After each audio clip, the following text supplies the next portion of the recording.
नमस्कार, मैं हूं सतीश चौधरी। आप देख रहे हैं welding tech Satish YouTube channel.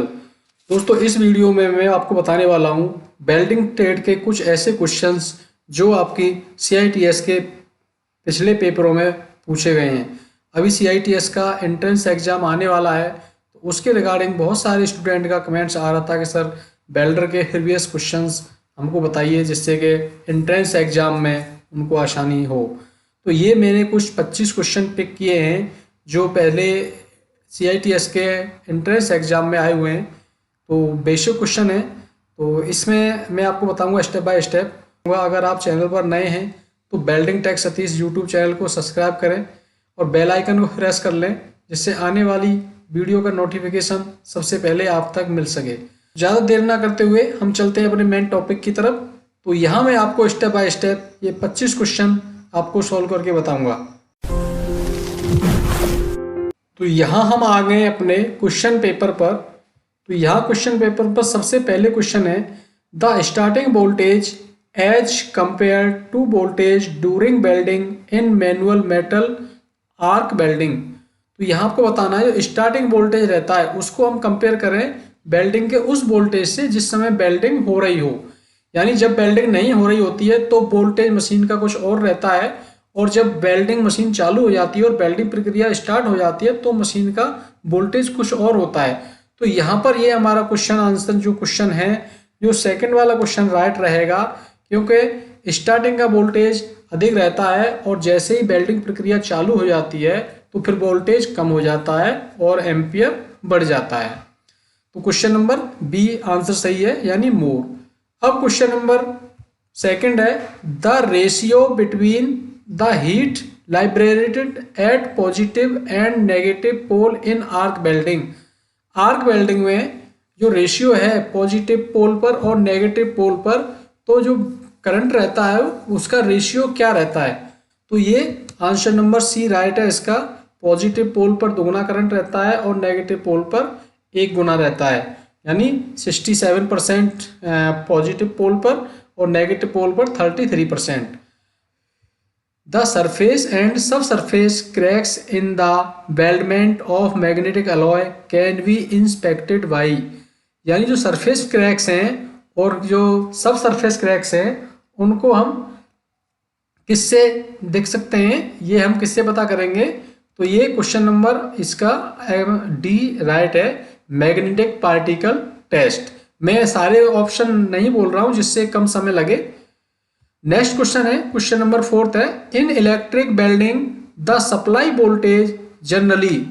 Electric welding में सप्लाई वोल्टेज जो होता है तो वो the electric welding the supply voltage generally less than the welding voltage, more than the welding voltage, same welding voltage और नन ऑफ दीज।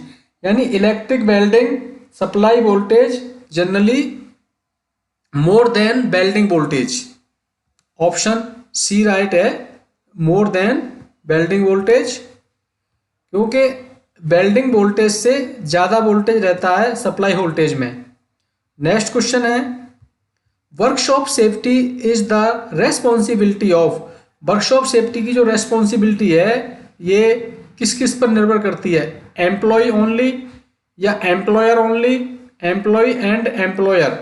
आपका answer ये right है, ये दोनों की जिम्मेदारी है वर्कशॉप सेफ्टी की।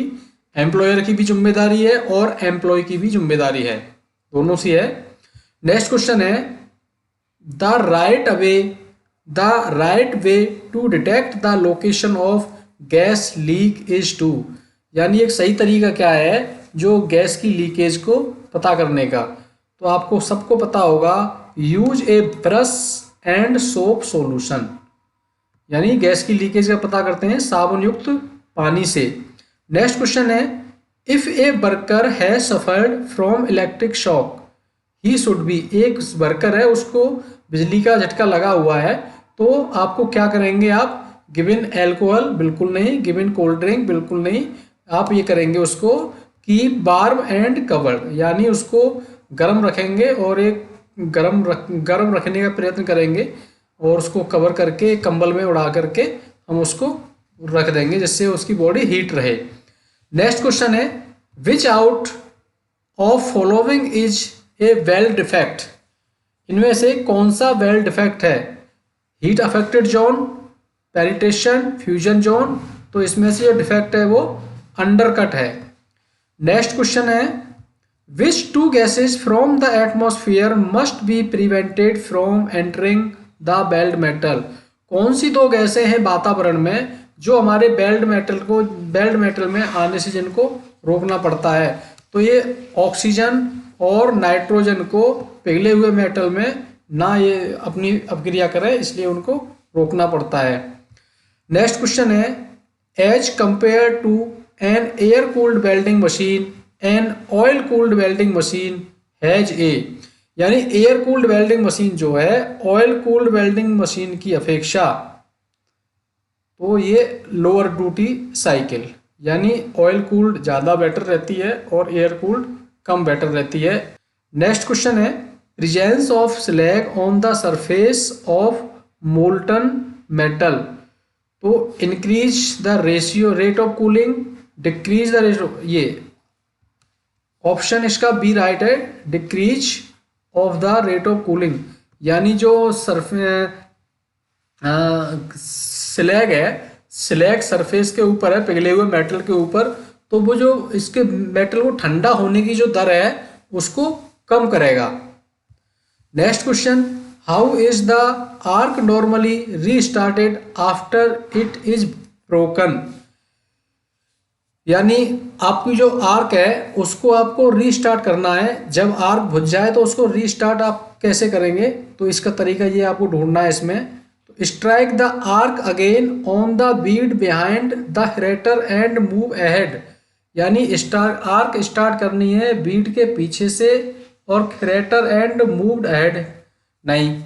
नेक्स्ट क्वेश्चन, नेक्स्ट ऑप्शन है strike the arc again, strike arc पहले आर्क स्टार्ट करो a little ahead of crater की तरफ थोड़ा सा आगे आर्क स्टार्ट किया, वर्क बैकवर्ड, आप थोड़ा सा बैकवर्ड जाएं यानी फिर बीड की तरफ जाएं और फिर देन फॉरवर्ड, ये आपका आंसर इसमें बी ऑप्शन राइट है। यानी कि जब आपकी एक बार आर्क वेल्डिंग बीड लगाते हुए आर्क बुझ जाए तो दोबारा से आर्क स्टार्ट करनी है, तो क्रेटर से थोड़ा सा आगे से स्टार्ट करें और जैसे आर्क स्टार्ट हो हम पीछे की तरफ मूव करें और पीछे से फिर हम फॉरवर्ड आगे की तरफ आएं, जिससे कि हमारी क्रेटर फिल हो जाए और दूसरी बीड स्टार्ट हो जाए।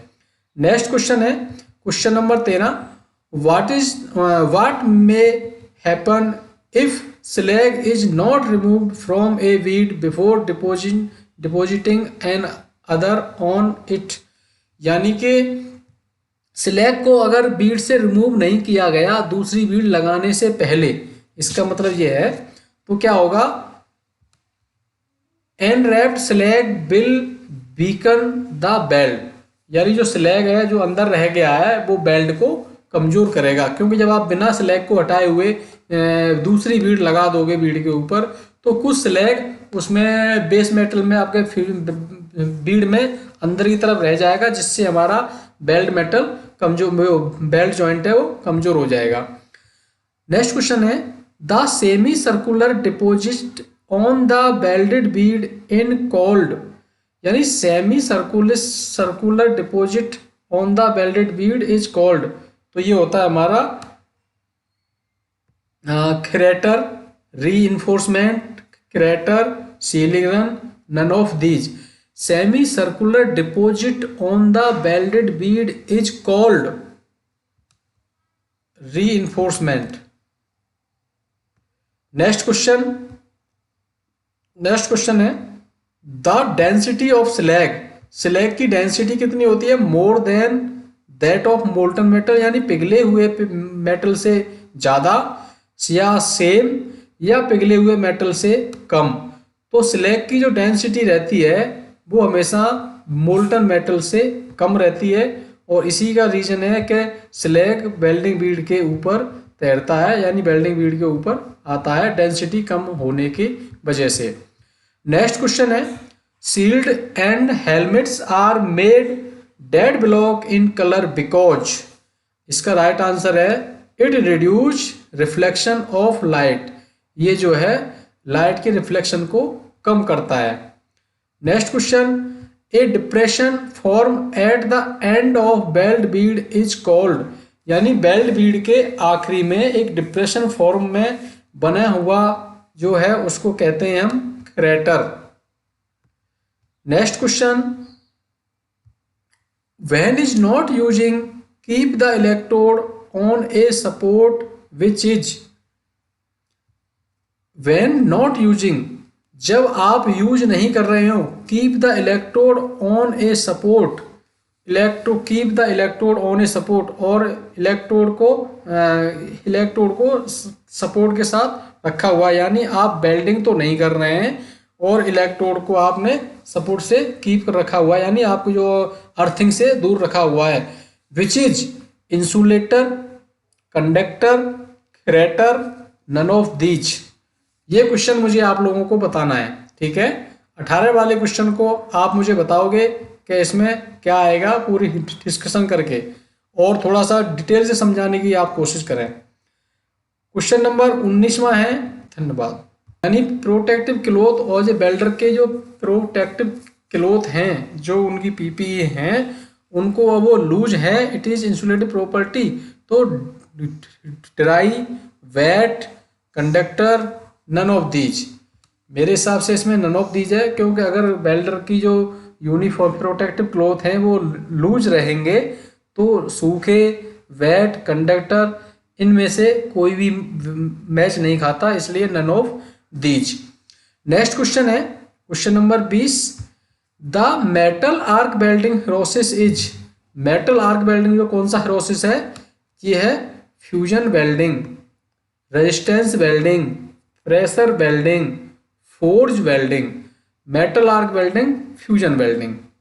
Next question, wall and ceiling of welding shop should be painted such that is reflects, यानी दीवार और छत को पेंट किया जाता है, दीवार और छत को पेंट किया जाता है such that is reflect very little ultraviolet rays, क्योंकि इसलिए पेंट करते हैं कि जो अल्ट्रा वायलेट रेज हैं उनका रिफ्लेक्शन कम से कम होना चाहिए। Next question 22 number, a welding rectifier, a welding rectifier convert AC to DC, बिल्कुल सही आंसर है। ये रेक्टिफायर जो है वेल्डिंग रेक्टिफायर एसी से एसी को डीसी में कन्वर्ट करता है। नेक्स्ट क्वेश्चन है, change of polarity is possible with, polarity को चेंज करना पॉसिबल है डीसी ओनली, यानी पोलरिटी हमेशा डीसी करंट में ही होती है, इसलिए डीसी ओनली। नेक्स्ट क्वेश्चन है, the most likely reason for porosity to be caused is due to, सबसे ज्यादा रीजन पोरोसिटी आने का जो रीजन है वो क्या है, डंप इलेक्ट्रोड, यानी नमी युक्त इलेक्ट्रोड। अगर आपके इलेक्ट्रोड में नमी है तो पोरोसिटी ज्यादा आएगी। Next question, one of the function of electrode coating, यानी इलेक्ट्रोड की जो कोटिंग है उसका एक फंक्शन क्या है, तो वो फंक्शन आपको बताना है कि इलेक्ट्रिक कोटिंग जो इलेक्ट्रोड कोटिंग है उसका मेन पर्पज क्या फंक्शन है उसका, तो इंक्रीज वेल्डिंग करंट, करंट को इंक्रीज करेगी, या टू आर्क स्टेबलाइज, आर्क को स्टेबलाइज करेगी, या रस्टिंग को रोकेगी, या कंट्रोल टेम्परेचर। तो इसका मेन पर्पज है टू स्टेबलाइज द आर्क। दोस्तों ये 25 क्वेश्चन थे और इसी तरह से मैं अब रोज एक वीडियो आपके लिए लाऊंगा, तो ये वीडियो आप देखेंगे तो आपके वेल्डिंग के बहुत सारे क्वेश्चंस आप लोग यहाँ से कर पाएंगे और ये आपके हर कंपटीशन एग्जाम में आने रहेंगे। तो अब जैसे ही जून में CITS का एग्जाम होगा उसमें ये आपको सीरीज बहुत हेल्पफुल होगी, तो आप चैनल को शेयर करें और वीडियो को लाइक जरूर करें और कमेंट करके या यस या नो का कुछ तो जवाब दिया करें। तो फिर मैं कल हाजिर होऊंगा किसी नई वीडियो के साथ, जब तक जय हिंद, धन्यवाद।